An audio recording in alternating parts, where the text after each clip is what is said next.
मेरे ये कार्यकाल में हमारे विश्वविद्यालय के द्वारा 10 किस्में जो हम लोगों ने पैदा करके किसानों को दी हैं, जिसमें दलहन की है या मक्का की है या गेहूं की है या धान की किस्में हैं। जी, यहाँ पर किसान भैया, मैं आपसे अनुरोध करना चाहूंगा कि आप इस विश्वविद्यालय में प्रशिक्षण हेतु भी जरूर संपर्क कर सकते हैं। मेले में नीलामी करके हमने कल ही नीलामी की है जी, और हमारी जो साहिवाल की गाय, एक गाय 1,01,000 रुपए की बिकी है। सभी किसान भाइयों को नमस्कार साथियों, मैं आज बहुत खुश हूं। मैं जीबी पंत कृषि एवं प्रौद्योगिकी विश्वविद्यालय पंतनगर में आया हूं और मेरे साथ हैं इस विश्वविद्यालय के कुलपति परमादरणीय डॉक्टर MS चौहान जी। आप बकरी अनुसंधान संस्थान मखदूम में भी निदेशक रहे हैं और करनाल स्थित राष्ट्रीय डेयरी अनुसंधान संस्थान के भी निदेशक रहे हैं। अब ये बहुत बड़े विश्वविद्यालय के माननीय कुलपति हैं। यहाँ पर 4 दिवसीय एक कृषि मेला चल रहा है, उसमें बहुत सारे स्टॉल्स हैं, काफी ज्यादा किसान और ग्रामीण महिलाएं यहाँ आई हैं। तो मैं इस मेले को देखने के लिए आया हूं और आइए इनसे चर्चा करते हैं कि मेले का मुख्य उद्देश्य क्या है और कितनी बार लगते हैं साल में मेले और क्या क्या फायदा किसान को ये पहुंचाते हैं। डॉक्टर साहब, आपका बहुत बहुत स्वागत है हमारे चैनल पे। आप किसानों को बताइए कि ये मेला कैसा रहा इस बार का। देखिए साथियों, जीबी पंत कृषि एवं प्रौद्योगिकी विश्वविद्यालय आप सभी जानते हैं कि पंतनगर में स्थित है जी, और और वो लगातार देश की सेवा कर रहा है। इसी सेवा के तहत हम साल भर में 2 मेले लगाते हैं। अच्छा। किसान मेला और उद्योग की, उसके साथ साथ प्रदर्शनी भी लगाते हैं। हमारा मेला एक रबी के सीजन में होता है, एक होता है खरीफ के सीजन में। इसमें धान की बुआई आगे होगी तो ये अक्सर हमारा ये है कि या तो फरवरी या मार्च के फर्स्ट वीक में लगता है। जैसे इसमें मार्च 7 तारीख से लेकर 10 तारीख तक ये मेला चल रहा है जी। और दूसरा मेला हमारा लगता है अक्टूबर के महीने में, वो भी 4 दिन का होता है। तो उसकी डेट हम आगे 3 महीने से पहले उसका अवगत करा देते हैं। तो पहले तो मैं हमारे दोस्त भी हैं डॉक्टर दिलीप गोसाई जी, उनका मैं अपने विश्वविद्यालय में हार्दिक अभिनंदन स्वागत करता हूं। Thank you sir, thank you. आपने अपना अमूल्य समय निकाला यहाँ पर आने के लिए जी, और मुझे अपने इस वार्तालाप में आपने शामिल किया। देखिए, यहाँ पर सबसे बड़ी खासियत क्या है इस मेले में कि एक तो दूर दराज के यहाँ पर किसान आते हैं और हम सब जो हमारा, क्योंकि पंतनगर एक बहुत बड़ा विश्वविद्यालय है, यहाँ पर हर डिपार्टमेंट, अगर हम कृषि की बात करें तो हमारा कृषि महाविद्यालय यहाँ पर है जी। अगर हम इसकी पशुपालन की बात करें तो हमारे पास जो है पशुपालन का ये वेटनरी महाविद्यालय हमारे पास है। किसान भाई, मैं बता दूं कि इस विश्वविद्यालय में कई प्रभाग हैं, डिपार्टमेंट्स, और उसमें कृषि पर भी बहुत अच्छा काम हो रहा है। मैं कल से यहाँ आया हूँ और आज 9 मार्च 2025 है और पशुपालन की भी प्रतियोगिताएं हुई हैं। मैं साथ साथ वीडियो क्लिप चलाता जा रहा हूं ताकि आप मेला भी देख सकें और माननीय कुलपति जी की बात भी सुन सकें। जी, तो इसमें अगर आप जो मत्स्य पालन की आप जो बात करते थे, हमारे पास मत्स्य पालन का पूरा कॉलेज है जी, जो फिशरीज का जिसे बोलेंगे, और इसके अलावा बागवानी का है जिसमें आप हॉर्टिकल्चर का हम बात करते हैं, या फूलों की बात करते हैं हम, या हम सब्जियों की बात करते हैं। तो सारे विभाग हमारे पास हैं और ये आप ये मान के चले कि इसमें हमारे ऑल इंडिया कोऑर्डिनेटेड जो प्रोजेक्ट चल रहे हैं जी, पूरे कम से कम 40-42 जो हमारी कमोडिटीज है, जो कृषि की जो उत्पादन की संबंधित है, वो हमारे इसमें चल रही हैं। तो लगातार यहाँ पर शोध का काम होता है, पढ़ाई का काम होता है और उसके साथ साथ किसानों के लिए जो हमारा एक्सटेंशन डिपार्टमेंट है, जो विस्तार का डिपार्टमेंट है, वो भी हम जो लगातार इस पर काम कर रहे हैं। हमारे विश्वविद्यालय में 9 कृषि विज्ञान केंद्र भी हैं जो पूरे उत्तराखंड में फैले हुए हैं। तो ये कई हमारे पास जो केवीके लगातार हमारे जो किसान भाइयों के लिए हर समय काम कर रहे हैं। हमारे विश्वविद्यालय की एक सबसे बड़ी खासियत ये मैं आपको जरूर कहूंगा कि यहाँ नई नई तकनीकियां विकसित होती हैं। मेरे ये कार्यकाल में हमारे विश्वविद्यालय के द्वारा 10 किस्में जो हम लोगों ने पैदा करके किसानों को दी हैं, जिसमें दलहन की है या मक्का की है या गेहूं की है या धान की किस्में हैं। दलहन की 3 किस्में हमारे प्रधानमंत्री जी के द्वारा रिलीज की गई हैं और इसी ढंग से मक्का की भी की गई हैं।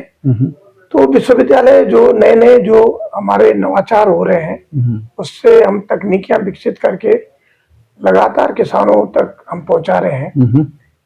विश्वविद्यालय लगातार ट्रेनिंग भी दे रहा है और कई मतलब हमारे पास जो प्रशिक्षण 3 दिन के होते हैं और कई 5 दिन के होते हैं, कई 10 दिन के होते हैं। तो ये पूरा साल भर का जो है विश्वविद्यालय का हमारा कैलेंडर हमारे वेबसाइट में आप जाकर देख सकते हैं और समय समय पर हमारे विस्तार जो हमारा विभाग है उनसे भी जानकारी हासिल कर सकते हैं। इसमें किसी भी प्रदेश का कोई भी किसान या ग्रामीण महिला आ सकती है प्रशिक्षण लेने? जैसे मैंने कहा कि पन्नगर सबसे पहला और पुराना विश्वविद्यालय है जी, तो हम पूरे देश से जुड़े हुए हैं यहाँ पर। किसान भैया, मैं आपसे अनुरोध करना चाहूंगा कि आप इस विश्वविद्यालय में प्रशिक्षण हेतु भी जरूर संपर्क कर सकते हैं। जैसा साहब ने बोला कि इनके वेबसाइट पे डिटेल्स रहती हैं और मैंने आज देखा कि इनका किसान हॉस्टल जो है, जो किसान छात्रावास है, वो काफी अच्छा व्यवस्थित है। आप वहां ठहर भी सकते हैं जी। पशु की बात करें, पशु जो सुधार की बात करें जी, तो साहिवाल का बहुत अच्छा हमारे पास एक झुंड है, जमप्लाज्म है और उसमें हमारे पास मैंने देखा है कि अभी मैं कल ही में जब मैंने देखा कि एक गाय लगभग 21 किलो दूध देती है हमारी साहिवाल की। गुड। 16 किलो 14 किलो वाली तो कई गाय हमारे पास है। अच्छा। तो साहिवाल की, इसके अलावा हमारे पास उत्तराखंड की बद्री गाय भी है, क्योंकि बद्री गाय का दूध जो पहाड़ी गाय है बड़ा अच्छा दूध माना जाता है। उसको बोलते हैं कि अमृत है एक टाइप का। और उसकी बड़े, आप दिल्ली में जाएंगे तो उसकी 300 रुपए किलो के हिसाब से दूध बिकता है बद्री गाय का। बड़ी डिमांड है। बद्री गाय की घी की डिमांड है, 4500 रुपए किलो उसका घी बिकता है। तो इसका मतलब यह है कि जो इस टाइप के जमप्लाज्म है हमारे, वो हमारे विश्वविद्यालय में हम उसको भी और ज्यादा विकसित कर रहे हैं। जैसे मेले में नीलामी करके हमने कल ही नीलामी की है जी, और हमारी जो साहिवाल की गाय, एक गाय 1,01,000 रुपए की बिकी है। अच्छा। इसी ढंग से एक भैंस 1,26,000 की बिकी है। ये नीलामी में गई है, नीलामी में गई जो अपने विश्वविद्यालय की है, जिनका विश्वविद्यालय जो ट्रैक रिकॉर्ड है सारा रखा गया है। हमारे पास पूरा बहुत बढ़िया डिपार्टमेंट है मधुमक्खी उसका पालन का। और जो भारतीय कृषि अनुसंधान परिषद से भी हमें ये परियोजना चल रही है जो एक्रिप की मधुमक्खी पालन पर। तो हम मधुमक्खी पालन से जो शहद है हमारा करीब 3000 से 4000 किलो हमारे विश्वविद्यालय में पैदा हो रहा है। समय मैं पुरजोर जोर देना चाह रहा हूं कि मधुमक्खी पालन जरूर करें किसान, क्योंकि ये पॉलिनेशन में, पर परागन में बहुत सहायक है। और अक्सर मैं क्या करता हूं कि जहां पर सब्जियां लगती हैं या फूलों की खेती होती है, वहां पर ये अत्यधिक आवश्यक हो जाता है। इनके वंशों को चलाना हमारे लिए बहुत जरूरी है, ताकि आने वाली हमारी वंशों को भोजन मिलता रहे। जी साहब। एक और मैं जरूर यहाँ पर बात करूंगा जी, कि हमारे यहाँ मशरूम का बहुत अच्छा, हाँ मैंने देखा डॉक्टर साहब आज, हाँ बहुत ही अच्छा सेंटर है। और आप ये देखेंगे कि जो ऐसी मशरूम भी यहाँ पर पैदा की जा रही है जो इस मतलब क्लाइमेट में, इस टेम्परेचर में हो नहीं पाती जी। तो हमारे, आपने नाम सुना होगा गुच्छी मशरूम। हाँ, गुच्छी मशरूम। तो गुच्छी मशरूम भी हमारे विश्वविद्यालय में पैदा हो रहा है, यहीं की लैब में पैदा हो रहा है। किशन भैया, आप गुच्छी खुम्बी की खेती के लिए इस विश्वविद्यालय से संपर्क कर सकते हैं। प्रशिक्षण लेंगे तो साहब से मैं फाइनल वर्ड्स लेना चाहूंगा कि साहब किसानों के लिए आप क्या संदेश देना चाहेंगे जो छोटे और मझले हैं। देखिए डॉक्टर गोसाई, किसान भाइयों के लिए जो आपने कहा कि मजले जो हमारे किसान हैं जी, सबसे बड़ी बात तो मैं उनको ही कहूंगा कि जो भी अपने खेत में वो जो भी फसल बोते हैं जी, तो उसमें वैज्ञानिक तौर तरीके अपनाएं। बिना वैज्ञानिक तौर तरीके से आजकल जो भी उत्पादन आपको अच्छा नहीं मिल पाएगा। दूसरा यह है कि लगातार संपर्क बनाए रखें हमारे से, किसी विज्ञान केंद्र से, या जहां भी आपके पास में कोई जो आईसीआर का सेंटर है या स्टेट गवर्नमेंट का सेंटर है, उनसे लगातार संपर्क बनाए रखें और जो भी तकनीकियां हैं, जो भी पैकेजेस प्रैक्टिसेस हैं उसको अपनाएं। क्योंकि कई बार हम किसान भाई अपनी ओर से कई चीजें करते हैं और वो कई बार उसमें लाभ नहीं ले पाते। क्योंकि देखो वैज्ञानिक तौर तरीके होता है कि वैज्ञानिक तभी कहता है कि जब वो खुद अपने यहाँ वो शोध कर चुका होता है, उससे वो खुद उसका लाभ ले चुका होता है। तो वही हमारे जो उसमें तकनीकियां हैं विकसित होती हैं उसी को अपनाएं। दूसरा मैं ये कहूंगा कि आप जो पारंपरिक जो है खेती से थोड़ा सा हटके एक स्मार्ट खेती की ओर जाएं। आप अपने खेती में डाइवर्सिफिकेशन लाएं। कोई जरूरी नहीं है कि आपने धान और गेहूं से ही आपने खेती करनी है। वो मैं जरूरी ये कहूंगा कि केमिकल को कम से कम इस्तेमाल करें। तो सर मैं अपनी बात को यही बंद करता हूं।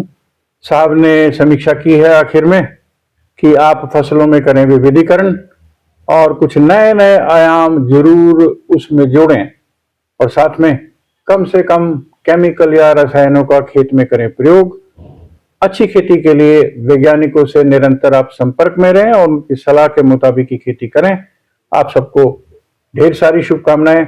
सर मैं अपनी ओर से और किसानों की ओर से आपको बहुत बहुत शुभकामनाएं देता हूं और बहुत बहुत धन्यवाद करता हूं। मेले में इतना व्यस्त होते हुए भी आपने समय दिया है। शुभकामनाएं।